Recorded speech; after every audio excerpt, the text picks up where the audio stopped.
আমি master Mohammad এমলা খাইদার, senior শিক্ষক, গাছুয়া আদর্শ উচ্চ বিদ্যালয়ের অনলাইন ক্লাস থেকে। সুপ্রিয় ছাত্রছাত্রীবৃন্দ, আশা করি তোমরা ভালো আছো। আমিও আলহামদুলিল্লাহ ভালো।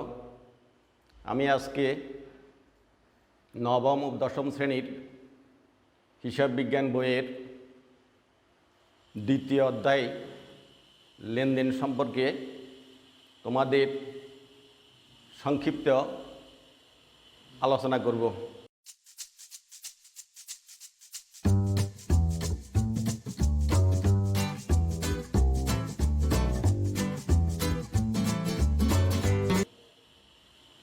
আমার আজকের লেনদেন অধ্যায়ের আলোচ্য বিষয়সমূহ: লেনদেন কি, লেনদেন অর্থ কি, সব লেনদেন লেনদেন নয় কেন, লেনদেনের বৈশিষ্ট্যসমূহ।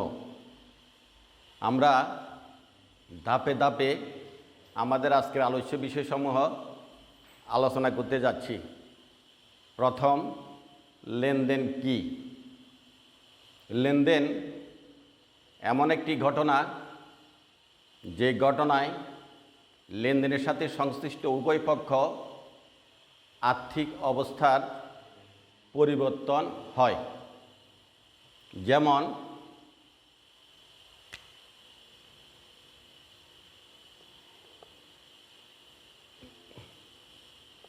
মিস্টার করিম মিস্টার রহিমকে 500 টাকা প্রদান করল। এখানে উভয় পক্ষের আর্থিক অবস্থার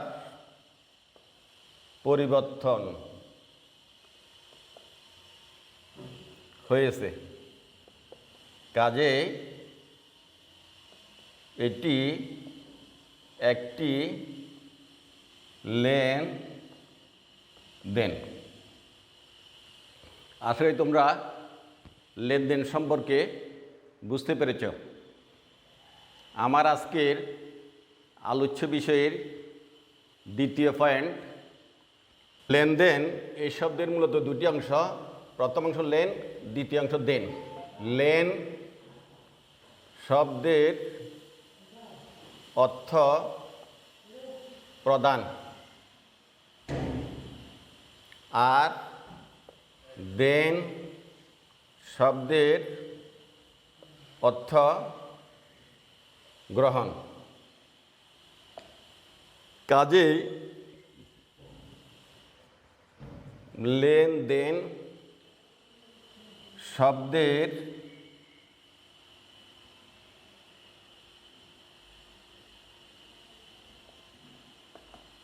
আবিধানিক অর্থ হচ্ছে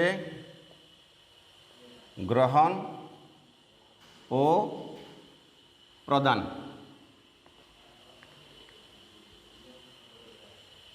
আশা করি সুপ্রিয় ছাত্রছাত্রীবৃন্দ, তোমরা লেনদেনের অর্থ কি বুঝতে পেরেছ। আমার আজকের আলোচ্য বিষয়ের দ্বিতীয় পয়েন্ট সেটি হচ্ছে সব লেনদেন লেনদেন নয় কেন। তোমরা সবাই আমার দিকে লক্ষ্য করো।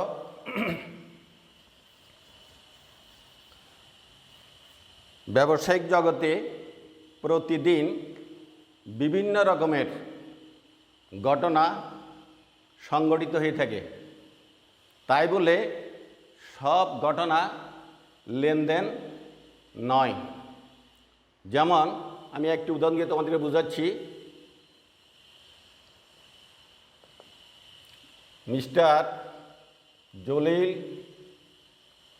সাহেব একজন প্রতিষ্ঠিত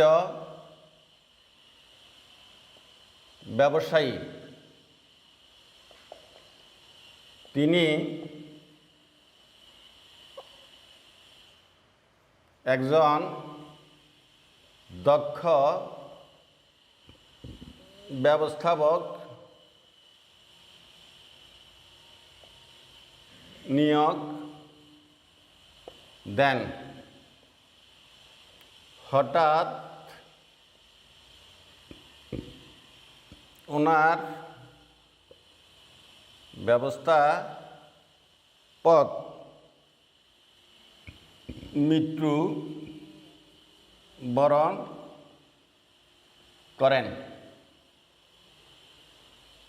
সুপ্রিয় দর্শক ছাত্রছাত্রীবৃন্দ, তোমরা নিশ্চয় আমার উদাহরণটা লক্ষ্য করেছ। এখন তোমাদেরকে বলতে হবে এটি লেনদেন কিনা। আমি বলছি, যদিও এটা ব্যবসা প্রতিষ্ঠানের জন্য খুব বড় একটা ক্ষতি, কিন্তু এটি লেনদেন নয়। কেন? ব্যবস্থাপকের মৃত্যুর কারণে ব্যবসা প্রতিষ্ঠানের আর্থিক অবস্থার কোনো পরিবর্তন ঘটেনি। কাজে আশা করি তোমরা লেনদেনের বিষয়ে মোটামুটি জ্ঞাত হয়েছ। এখন আমরা লেনদেনের যে অংশটি বা যে বিষয়টি আলোচনা করব সেটি হচ্ছে লেনদেন হওয়ার জন্য কি কি বৈশিষ্ট্য আবশ্যক, অথবা লেনদেনের বৈশিষ্ট্য কি। সুপ্রিয় ছাত্রছাত্রীবৃন্দ, লক্ষ্য করো, লেনদেনের প্রথম বৈশিষ্ট্য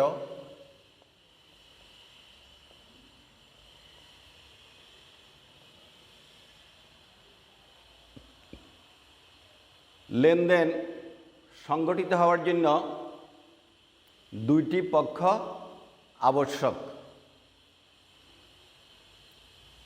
যেমন মিস্টার ইব্রাহিম মিস্টার রহিমকে 5,000 টাকা প্রদান করেন। উল্লেখিত উদাহরণটিতে মিস্টার ইব্রাহিম এবং মিস্টার রহিম দুইটা পক্ষ। আশা করি তোমরা লেনদেনের প্রথম বৈশিষ্ট্যটি সম্পর্কে অবহিত হয়েছ। এখন আমি লেনদেন সম্পর্কিত দ্বিতীয় বৈশিষ্ট্যটি আলোচনা করছি। লেনদেন অবশ্যই অর্থের মাধ্যমে পরিমাপযোগ্য হতে হবে। যেমন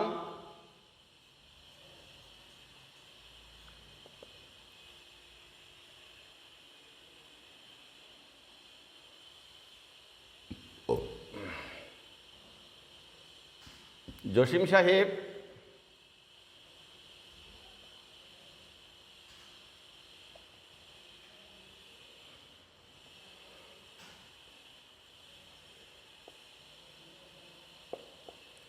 রশিদ সাহেবকে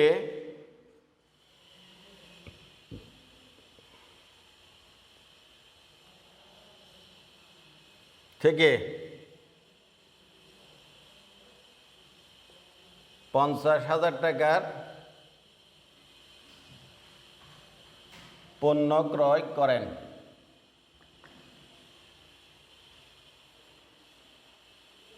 এক্ষেত্রে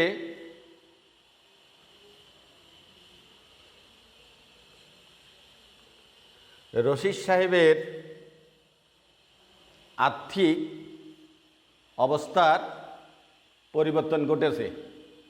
যদি ব্যবসার শুরুতে আজকে রশিদ সাহেবের নগদ জমা 50,000 টাকা হয়, এখন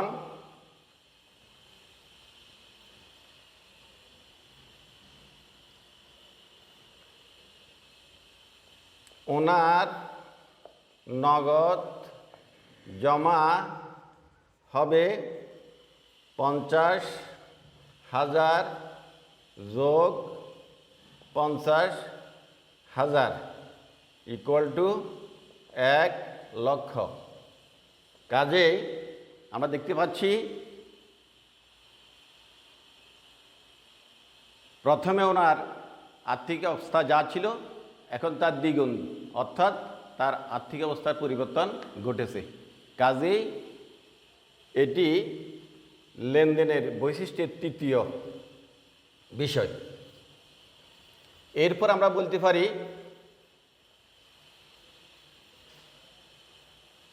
লেনদেন দুই ধরনের হয়ে থাকে।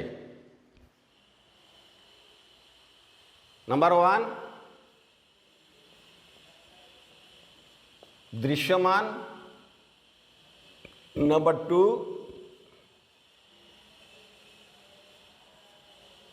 অদৃশ্যমান। দৃশ্যমান লেনদেন কাকে বলে? যে সকল লেনদেনগুলি সাধারণত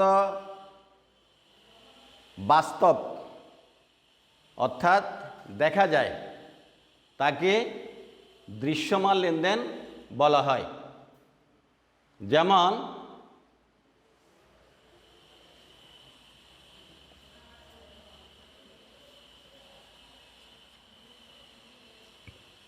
জহির জেসমিনকে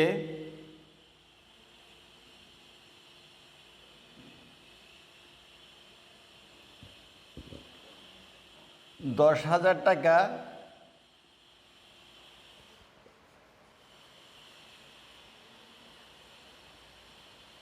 প্রদান করেন। এটি দৃশ্যমান অর্থাৎ বাস্তব।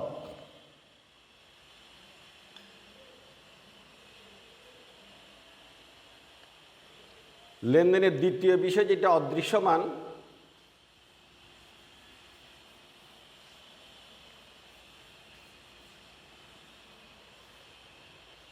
অদৃশ্যমান লেনদেন সেটি হচ্ছে সাধারণত দেখা যায় না, যাকে আমরা অবাস্তব লেনদেন বলতে পারি, কিন্তু আসলে এটা লেনদেন। যেমন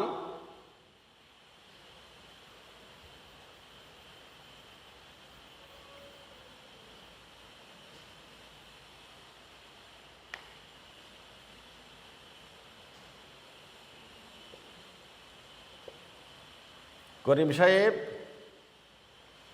বছরের শুরুতে ব্যবসা প্রতিষ্ঠানের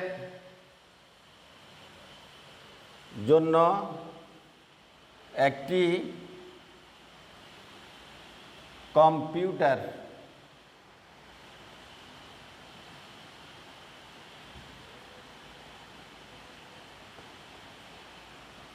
ক্রয় করেন, যার মূল্য $40,000।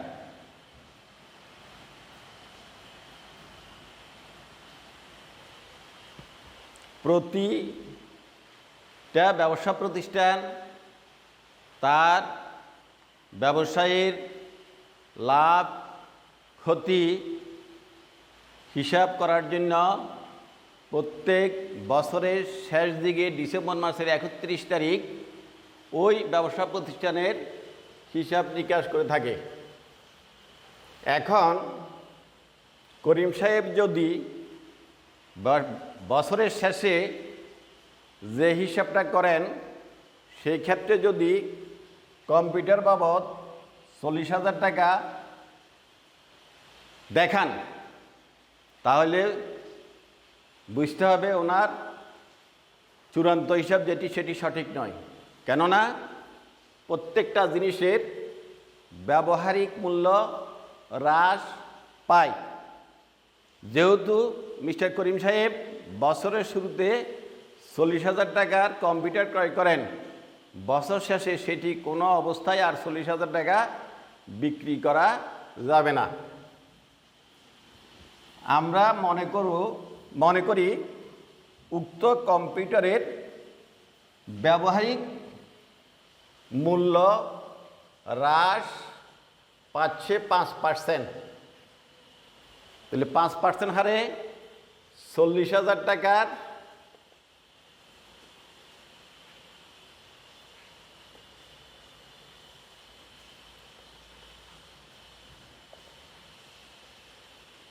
হয় 2,000 টাকা।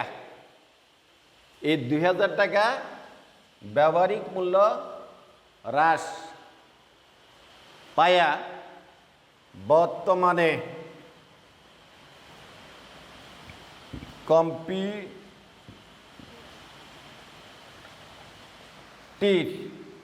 মূল্য দাঁড়াবে 40,000 বিয়োগ 2,000 38,000 টাকা।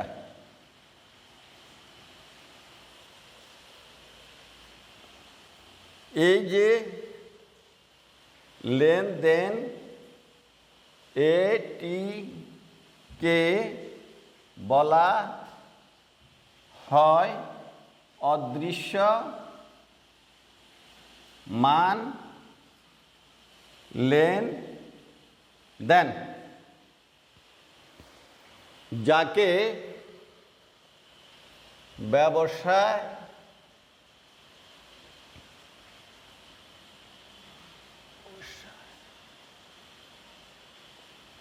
ব্যবসায়ের ভাষায় বলা হয় অবচয়।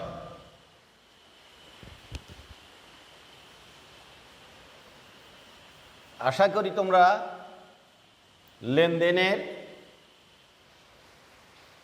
শ্রেণীবিভাগ অর্থাৎ লেনদেন দুই প্রকার, দৃশ্যমান এবং অদৃশ্যমান, এ সম্পর্কে ভালোভাবে অবগত হইতে পেরেছ।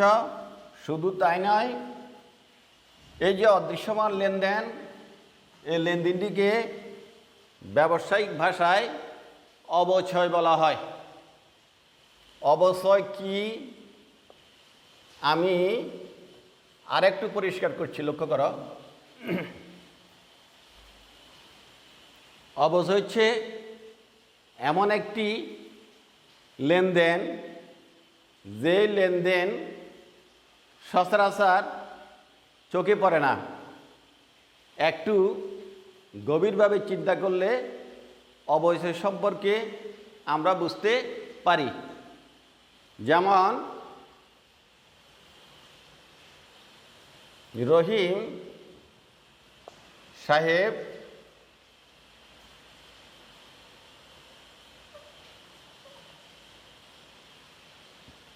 ব্যবসা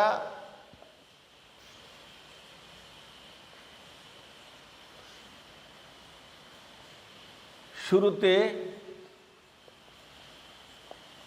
আসবাবপত্র ক্রয় করেন 10,000 টাকা।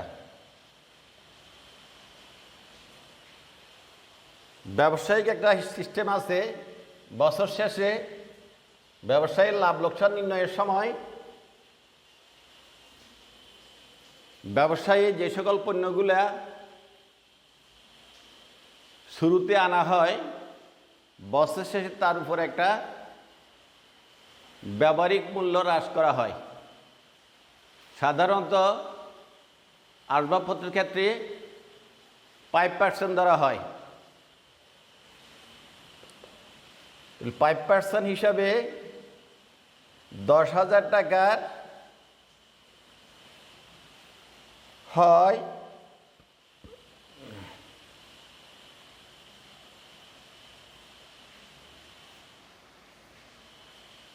500 টাকা। এই 500 টাকাই হচ্ছে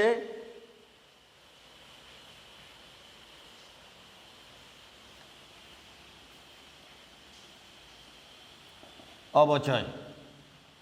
অপচয় ব্যবসায়ের জন্য মূলত ক্ষতি।